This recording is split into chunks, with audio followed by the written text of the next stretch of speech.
تغنى بالقرآن وحي السماء الرباني.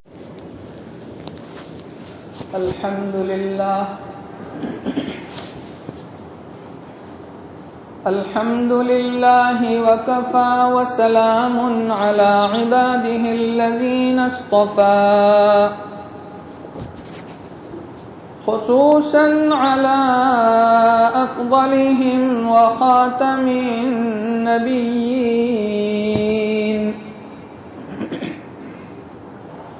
محمد الأمين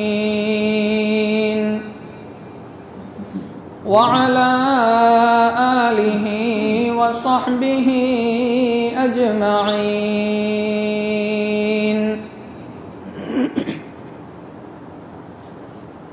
أما بعد فأعوذ بالله من الشيطان الرجيم. بسم الله الرحمن الرحيم.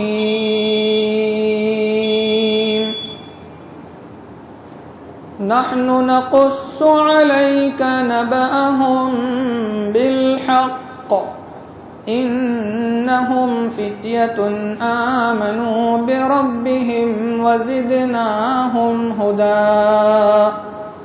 صدق الله العظيم.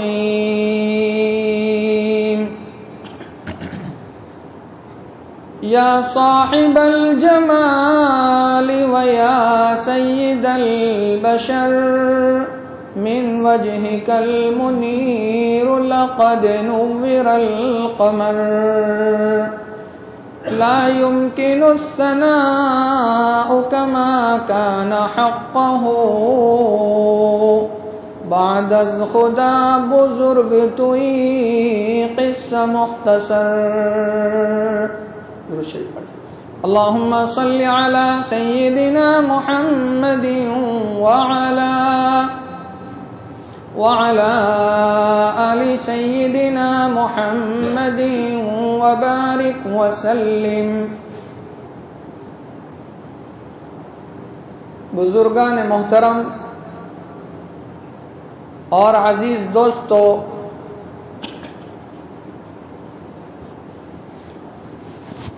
جمعہ کے دن کی حدیثوں میں بڑی فضیلت آئی ہے.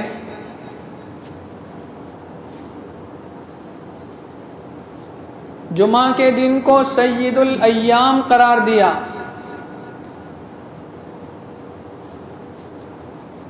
ہفتے کے جن دنوں کے اندر سورج طلوع ہوتا ہے ان میں سب سے بہترین دن جمعہ کا دن ہے.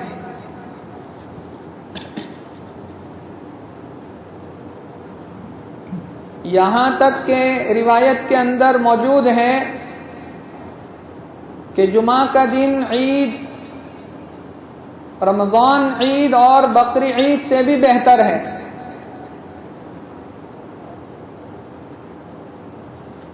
اسی لیے اس دن کو ہفتے کی عید قرار دیا گیا.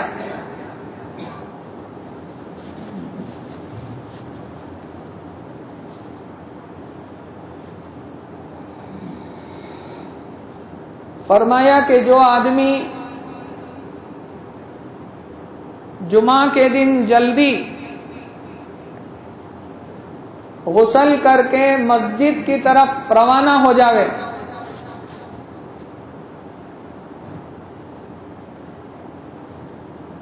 من اغتسل وغسل، خود بھی غسل کرے اپنی بیوی کو بھی غسل کرائے،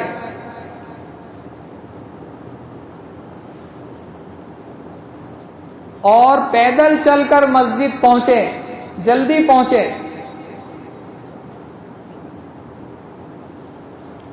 اور منبر کے قریب بیٹھے،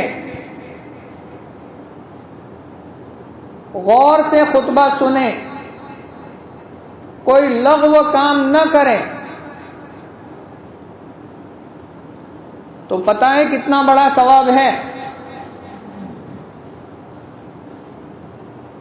جلدی غسل کرنا، پیدل مسجد کی طرف چلنا اور منبر کے قریب بیٹھنا، غور سے خطبہ سننا، کوئی لغو اور بیکار کام نہ کرنا. ثواب کیا ہے؟ ایک قدم کے اوپر 1 سال کے روزوں کا ثواب اور تہجد کا ثواب. 1 قدم پر 1 سال کے روزوں کا ثواب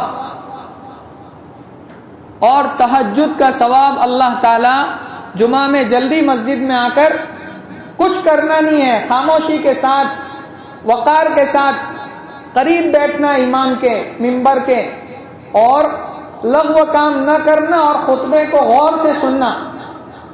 1 قدم پر 1 سال کے روزوں کا ثواب اور تہجدوں کا ثواب اللہ مفت میں دیتے.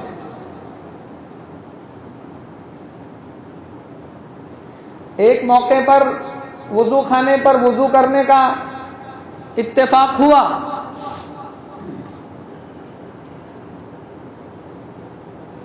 تو 2 آدمی آپس میں بات کر رہے ہیں.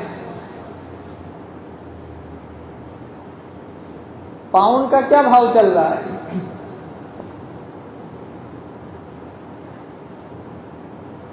پاؤنڈ نو چل تجھے.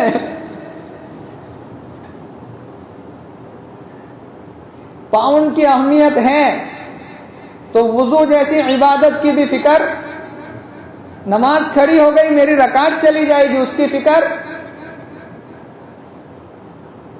اور یہاں فرمایا جمعہ کے دن جلدی پیدل چل کر جانا، تو ہر قدم پر 1 سال کے روزے اور تہجدوں کا ثواب بغیر پڑے ہوئے.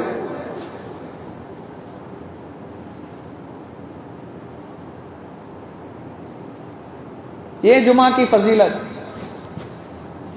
اور فرمایا جو آدمی جلدی مسجد میں آتا ہے فرشتے دروازوں کے اوپر رجسٹر لے کر کے بیٹھتے ہیں. سب سے پہلے جو جماعت آتی ہے 1 اونٹ کے قربان کرنے کا ثواب. اس کے بعد جو لوگ آتے ہیں 1 گائے قربان کرنے کا ثواب. اس کے بعد جو لوگ آتے ہیں 1 بکرا قربان کرنے کا ثواب. اس کے بعد مرغی، اس کے بعد انڈا قربان کرنے کا ثواب. تو میرے بھائیوں جلدی پہنچنا چاہیے. ابھی دیکھو مسجد خالی.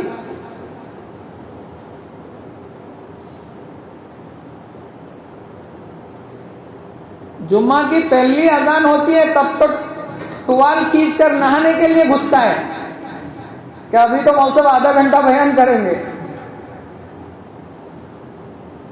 پھر نواب صاحب کپڑے زیب تن کر کے آرام سے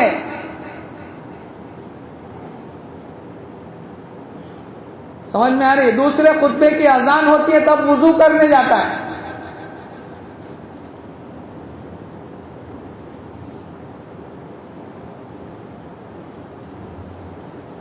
ایک آدمی آ کر کہنے لگا کہ میں جمعہ کے دن خالی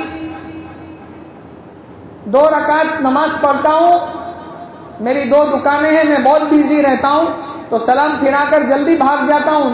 چلے کہ نہیں چلے؟ تو 2 رکعت بھی نہیں پڑھے گا تو اس کی شان میں کوئی فرق پڑنے والا؟ وہ تیری 2 رکعت کا محتاج تھوڑا ہے.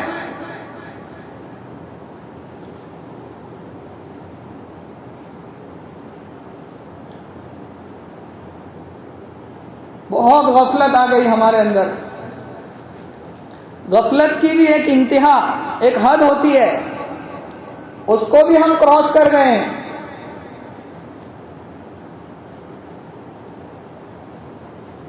فرمایا پہلے آنے والی جماعت کو اونٹ کا، بعد میں گائے کا اور بکرے کا، اس کے بعد مرغی کا، انڈے کا ثواب لکھا جاتا ہے.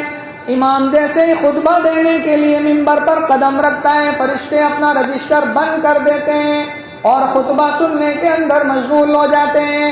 تو خطبہ ہونے کے بعد مسجد میں آیا، ذرا اپنے آپ سے پوچھ کے تجھے کیا ملا؟ رجسٹر تو بند ہو گیا، تجھے کیا ملا؟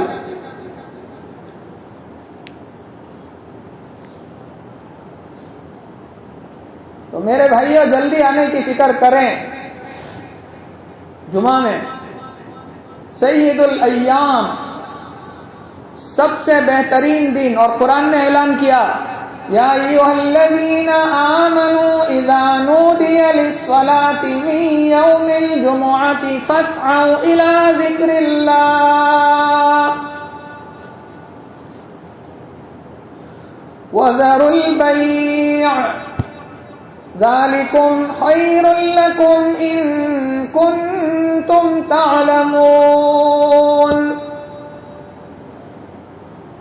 اے ایمان والو، جب مسجد کے مائک سے اذان کی آواز آنا شروع ہو جائے، سب کچھ چھوڑ کر اللہ کی یاد کی طرف چلنا شروع کر دو۔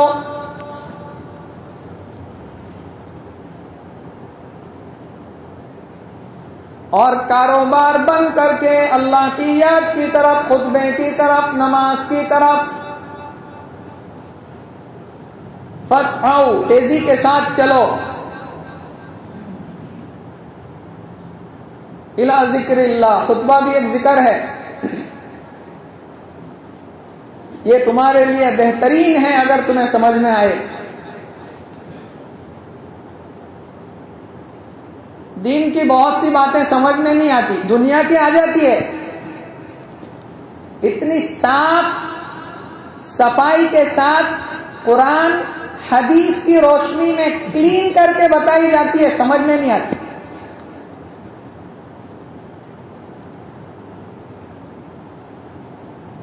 اور دنیا کی باتیں سمجھانے کی ضرورت نہیں پڑتی۔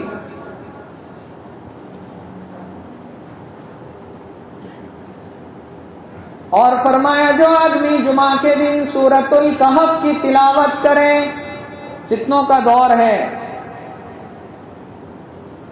سب سے بہترین دور میرے آقا جناب محمد الرسول اللہ صلی اللہ علیہ وسلم کا دور، اس کے بعد صحابہ کا، تابعین، تبع تابعین کا دور، 1450 سال کے قریب گزر رہے ہیں اس دور کو۔ جیسے جیسے نبی کے دور سے ہم دور جائیں گے، حالات اتنے خطرناک بن جائیں گے، فتنے سر اٹھائیں گے۔ آج فتنوں کا دور ہے، آزمائشوں کا دور ہے، اور فتنوں میں سب سے بڑا فتنہ جو ہے وہ ہے دجال۔ دجال کا معنی دھوکہ دینے والا، اور یہ اتنا بڑا فتنہ ہے کہ آدم علیہ السلام سے لے کر میرے اور آپ کے آقا جناب محمد الرسول اللہ صلی اللہ علیہ وسلم تک ہر نبی نے اپنی قوم کو دجال کے فتنے سے ڈرایا ہے۔ ایک ہاتھ میں آگ ہوگی، ایک ہاتھ میں پانی، پانی اصل میں آگ ہوگا اور آگ اصل میں پانی ہوگا، لوگوں کو دھوکہ دے گا، دھوکہ دینے والے کا نام ہی دجال۔ آج جو آدمی کسی کو جتنا جلدی دھوکہ دے دے اس کو اتنا ہوشیار سمجھا جاتا ہے، اس کی ٹوپی اٹھا کر اس کے سر پر رکھ دے گئے، پتہ بھی نہیں چلے، یہ تو بہت ہوشیار ہے، یوں چٹکی بجا کر لاکھوں روپے کما لیتا ہے۔ اس کو آج ہم نے ہوشیاری رکھا، دھوکے کو۔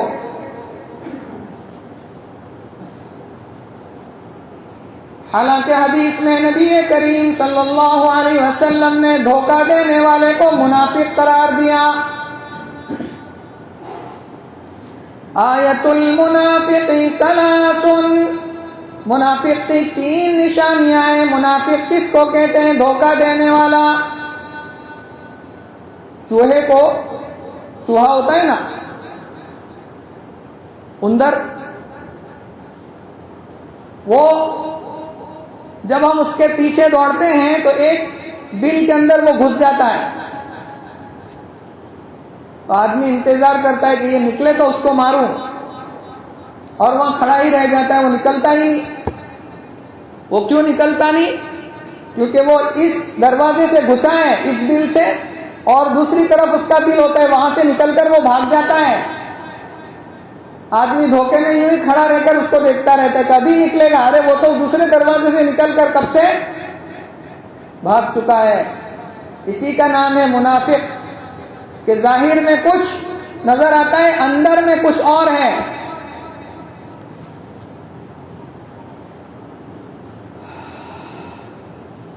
فرمایا منافق کی 3 نشانیاں ہیں: اذا حدث کذبا، واذا وعد اخلف، واذا اؤتمن خان۔ میرے آقا جناب محمد الرسول اللہ صلی اللہ علیہ وسلم نے فرمایا نفاق کی 3 علامتیں کہ جب بولے جھوٹ بولے، جب بھی بولے جھوٹ بولے۔ ایک دوسری روایت میں سرکار نے فرمایا میرا امتی ہر گناہ کر سکتا ہے،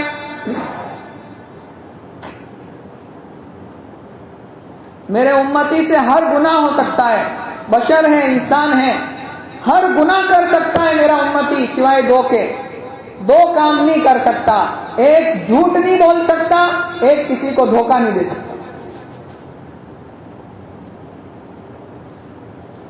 آج جھوٹ میں ہمارا نام سب سے اوپر، دھوکہ دینے میں ہماری قوم کا نام سب سے اوپر۔ پہلے مسلمان کی زبان کی ایک قیمت ہوتی تھی، غیروں کو بھی مسلمان کی زبان پر اعتبار تھا کہ مسلمانے کہلو چھے بہت پتی گئی۔ آج خود مسلمان کو مسلمان کی زبان پر اعتبار نہیں، بھائی کو بھائی کے بات پر اعتبار نہیں، باپ کو بیٹے کی بات پر اعتبار نہیں، بیٹے کو باپ کی بات پر اعتبار نہیں۔ اذا حدث کذبا، جب بھی بولے جھوٹ بولے، منافق کی پہلی نشانی۔ وَإِذَا وَعَدَ أَخْلَفَ، جب کسی سے وعدہ کرے تو اس کو پورا نہ کرے، دھوکہ کر جائے۔ منافق کی دوسری نشانی، یا تو کسی سے وعدہ کرو ہی مت، اور کرو تو اس کو پورا کرو۔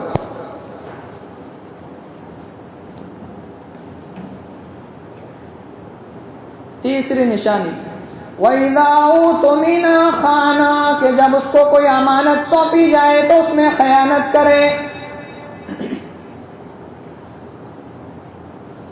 اور آپ کو معلوم ہے میرے آقا جناب محمد الرسول اللہ صلی اللہ علیہ وسلم کو مکے کے کافروں نے 2 لقب دیے تھے، صادق اور امین، کہ محمد سے زیادہ سچا کوئی نہیں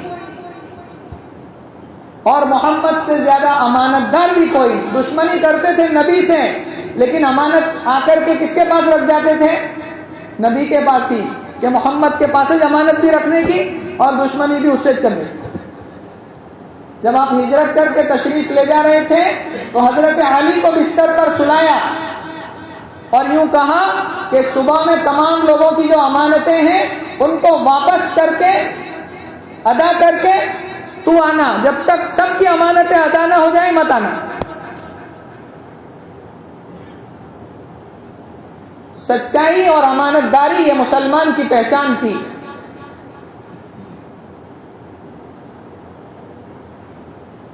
وہ ہمارے ساتھ بیٹھنے والے ایک بوڑھے انتقال کر گئے، اللہ ان کی بے انتہا مغفرت فرمائے۔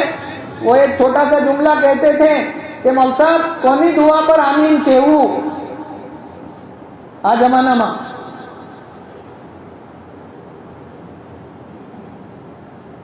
ظاہر میں کچھ اور نظر آتا ہے، اندر کچھ اور نظر آتا ہے۔ مسلمان نے اپنا اعتبار کھو دیا۔ کہاں گئی تیری مسلمانی؟ حضرت علی رضی اللہ تعالی عنہ کا فرمان ہے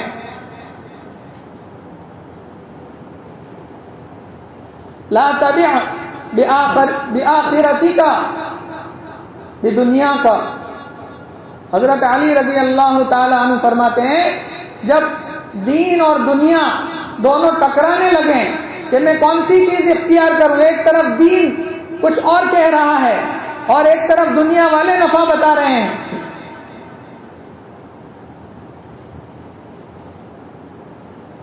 ایک طرف دنیا والے کروڑوں کا نفع بتا رہے ہیں، لاکھوں کا نفع بتا رہے ہیں، اور دوسری طرف دین نہ کہہ رہا ہے،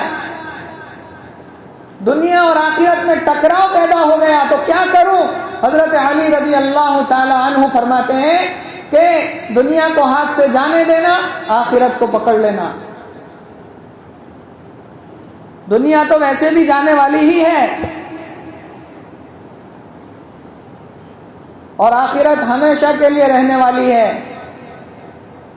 اس لیے دنیا کو جاتی ہو تو جانے دینا، لاکھوں کا نقصان دنیا بتا رہی ہو لیکن میرے آقا نہ کہہ رہے ہوں تو اس کو لات مار دینا۔ صحابہ کرام کے واقعات بھرے پڑے ہیں، کروڑوں ابجوں کا اسلام لانے سے پہلے دوسروں کے اوپر بیاج باقی ہے، بیاج کا کاروبار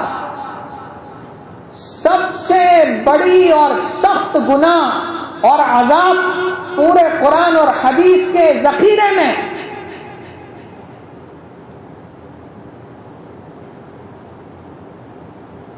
دو چیزیں سب سے دنیا میں بھی، ان کی پکڑ دنیا میں بھی اور آخرت میں تو ہے ہی، دو گناہ جس کی پکڑ بہت سخت اور بہت سخت الفاظ آئے ہیں، اس سے بڑے الفاظ دنیا میں کسی گناہ کے لیے نہیں آئے۔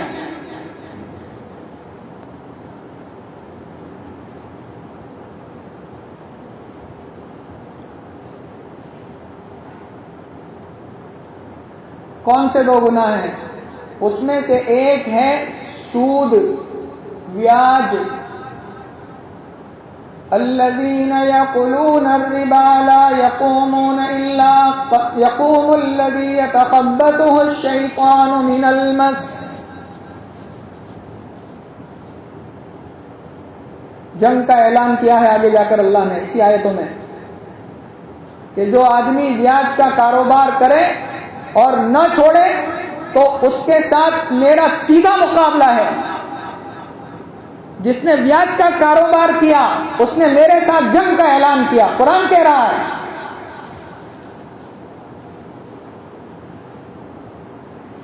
اور دوسرا گناہ میرے نبی نے فرمایا من آذالی ولیا فقد آذنتہ بالحرب، کہ جس آدمی نے میرے کسی ولی کو ستایا، پریشان کیا، تو اس کے ساتھ میرا سیدھا جنگ کا اعلان ہے۔ اللہ کا فرمان ہے، کسی نیک بندے کو، کسی اچھے آدمی کو، کسی اللہ کے ولی کو ستانا، پریشان کرنا، فرمایا اس آدمی کے ساتھ میرا سیدھا جنگ کا اعلان ہے۔ اللہ تعالیٰ ان دونوں گناہوں سے ہماری مکمل حفاظت فرمائے۔ کروڑوں کا بیاج، جب آیت نازل ہوئی یمحق اللہ الربا ویربی الصدقات، اللہ تعالیٰ سود کو، بیاج کو مٹاتا ہے، یہ قرآن کا اعلان ہے۔ تجھے لاکھوں کا نفع نظر آتا ہو بیاج میں، سود میں، قرآن کہہ رہا ہے کہ ہم اس کو مٹا کے رہیں گے۔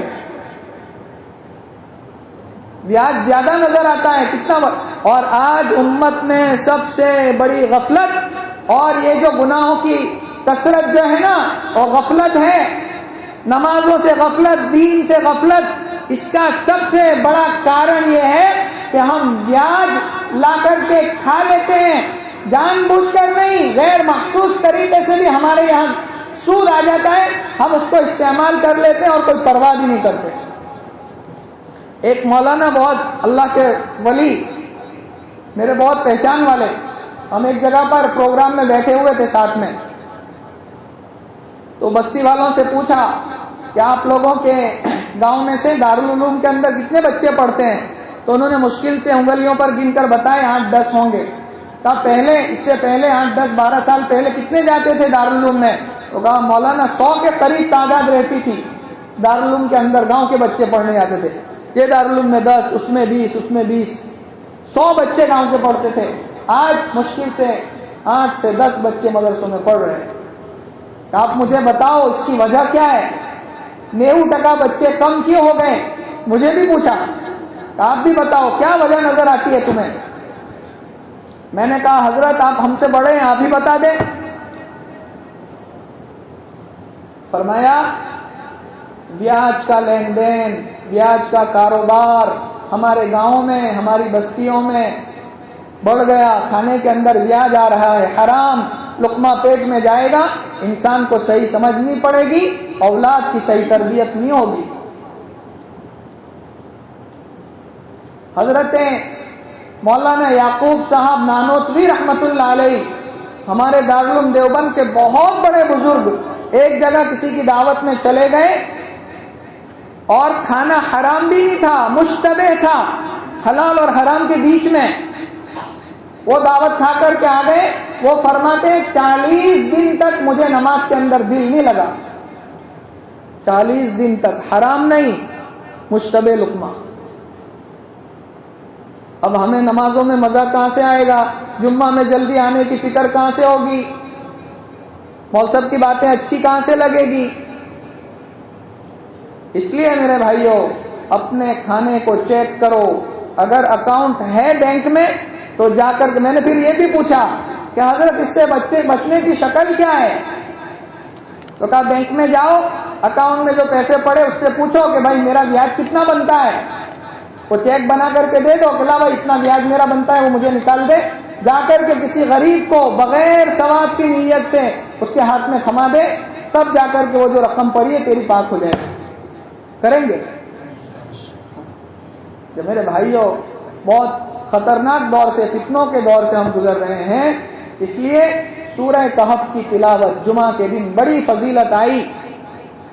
فرمایا جو آدمی سورہ کہف کی تلاوت جمعہ کے دن کرتا ہے، اللہ تعالیٰ اس جمعہ سے لے کر اگلی جمعہ تک تمام فتنوں سے اس کی حفاظت فرمائیں گے.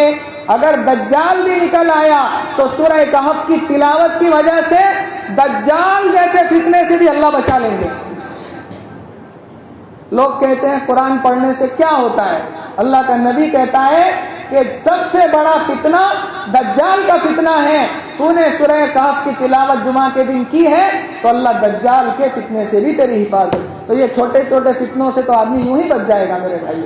اس لیے سورہ کہف کی تلاوت کرو اور اللہ تعالیٰ انسان کے قدم سے لے کر آسمان تک ایک نور، ایک روشنی قائم کر دیتا ہے، اور اس روشنی کے ذریعے اللہ اس بندے کی حفاظت کرتے ہیں جس نے سورہ کہف کی تلاوت کی جمعہ کے دن. عمل کریں گے؟ اگر یہ نہ کر سکو تو ایک اور آسان روایت فرمایا جو آدمی سورہ کہف کی شروع کی 10 آیتیں اور بعض روایات میں ہے کہ اخیر کی 10 آیتیں پڑھے گا، اس کی بھی اللہ فتنوں سے کیا کریں گے؟ حفاظت کریں گے. تو میرے بھائیوں یہ چند باتیں دل میں آئی جو آپ کے سامنے رکھی. اللہ تعالیٰ سب سے پہلے مجھے پھر ہم تمام کو عمل کرنے کی توفیق عطا فرمائے. ہمارے ایک ساتھی آمود سے آئے ہیں مسجد کے چندے کے سلسلے میں، تو جتنا بھی ہو سکے اپنی حلال کمائی سے ان کی مدد کریں. اصحاب کہف کے اوپر میں بات کرنا چاہتا تھا. چند نوجوانوں کا قصہ جنہوں نے اپنے دین ایمان کی حفاظت کے لیے کتنی بڑی قربانی دی اور اللہ نے ان کو کتنا نوازا.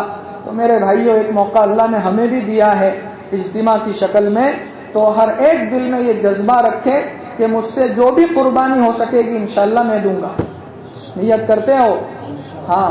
اور قربانی میں سب سے بڑی قربانی یہ ہے کہ ابھی سے نیت کرو کہ انشاءاللہ 4 مہینے کے لیے گھر میں سے کم از کم ایک آدمی میں اللہ کے راستے میں دوں گا. کرتے ہو نیت؟